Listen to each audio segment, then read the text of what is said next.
All right, so Google is finally pushing out a big update to its car-focused layer of Android Auto. Joining us to talk about some of the new features is Tim Stevens from CNET Road Show. How's it going, Tim? Great. How are you doing, Jason? Doing awesome. Great to have you here. Perfect story for you. So before everything else, explain why Android Auto and apps like this, or systems like this, are good for drivers. So the basic idea with Android Auto is that you plug your smart car. It's a compatible car, and then basically your phone kind of takes over the central dashboard system in your car. So where the navigation system would be, basically your phone takes over that. So now you have Google Maps and also integration with a lot of the Google Smart Assistant stuff. So you can very easily say things like give me navigation home or call my wife, that kind of thing. And the phone will kind of figure it out and take care of all that for you. Plus, developers who write Android apps can write extensions to their apps that will enable them to run within this Android Auto framework, so they'll be able to be run within the car. The big drawback has always been that you need to have a compatible car to make it work, but finally, as of today anyway, that's no longer the case. Yeah, so they've got a version 2.0. That's what they released today. What exactly do users get with the update? I mean, this is, by the way, this is an update that when I first saw this at Google I/O, I was like, why do you not launch with compatibility for the phones? Immediately, you have like the biggest user base for this thing ever if you do that. It took them a long enough time, though. What do you get?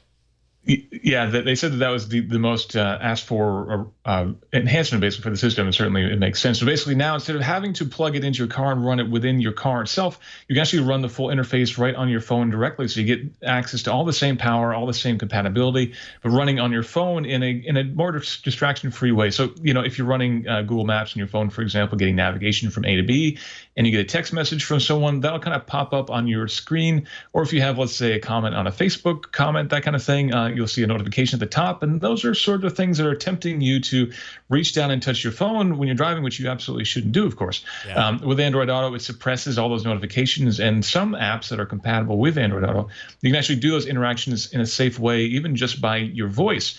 So being able to do that on your phone takes care of that responsibility or that requirement for having a compatible car. But the problem is it's not necessarily legal still in all states to be using this system, because most states have bans against even touching your phone while you're driving. And so while you can bring up the Android Auto interface and use it via voice, reaching down and touching to switch to, say, the Spotify app, change a playlist, that kind of thing, that may or may not be legal. That depends on your state. You'd have to check your local laws. So you can't use OK Google. Sorry to set off people's phones. You can't use that. You can't use that That's okay. In Android Auto yet, right? But that's coming. Right. Yeah, I was told that it's coming within a few weeks. Honestly, I think they maybe should have just waited and held off this release until they had that baked in there. But once you have that, at that point, you can do a lot of this stuff using just your voice. So even if you are in a state where you can't even touch your phone, you can at that point toggle Spotify playlists. You can get navigation by voice just by saying, "Okay, Google, take me to wherever," which is great. Unfortunately, though, that's not quite there just yet. It should be soon. And so one of the biggest complaints about the Google Home is that you can only use one account. So people were complaining that, like, oh, my calendar, my email, like it's, more than one person is often in the car. Will that be the same, do you know, with Android Auto? Or will you be able to switch back and forth between like your work and your personal account? It's definitely tied to one account and one person, but it's whatever's on your phone. So if you have multiple Hangouts accounts or multiple Gmail accounts, for example, coming through, or multiple even phone numbers, if you have a Google Voice number, for example, plus your local cell phone number, all that will get routed through Android Auto. So whatever's coming through on your phone will get passed through Android Auto. And since it's on a phone-by-phone basis, if indeed people are sharing the car, you just plug in your phone to the car, and it's whoever's driving will basically take over at that point. Now, we also, at Google I/O, I believe they kind of showed off that Waze was coming, but we're not getting Waze yet. Waze is still incompatible, right? No, unfortunately not. That's definitely been one thing that we've been really eager to see because, with the Google acquisition, of course, it seemed like a real natural thing. They want to plug that into Android Auto, but as of yet, it's not quite there. I did hear that they're testing it internally and dogfooding it, as it were, and apparently it's quite good. But no, it's not quite available yet. Again, I was told that should be very soon, hopefully by the end of the year. Yeah, that would be nice. So in your experience, I mean, you've played around with a lot of these kind of in-car setups, and Android Auto is just one of many. How does it stack up to the competitors? Like, is it a really good alternative? Obviously, it's great for Android users, but just in general.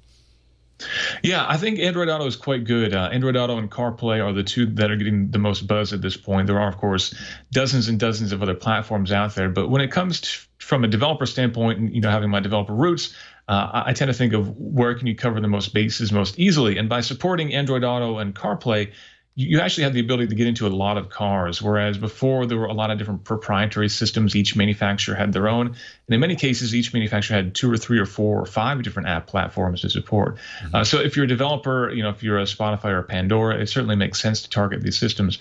And the interfaces on them are getting to be quite good. They are distraction free. Again, they suppress a lot of those notifications, so you don't have to worry about having lots of things flashing up at you as you're driving, trying to pull your attention away from driving.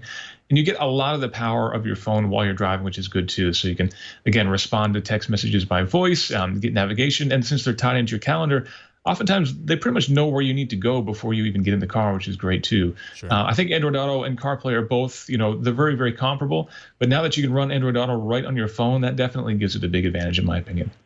So is Android Auto just a little bit safer than just using your phone?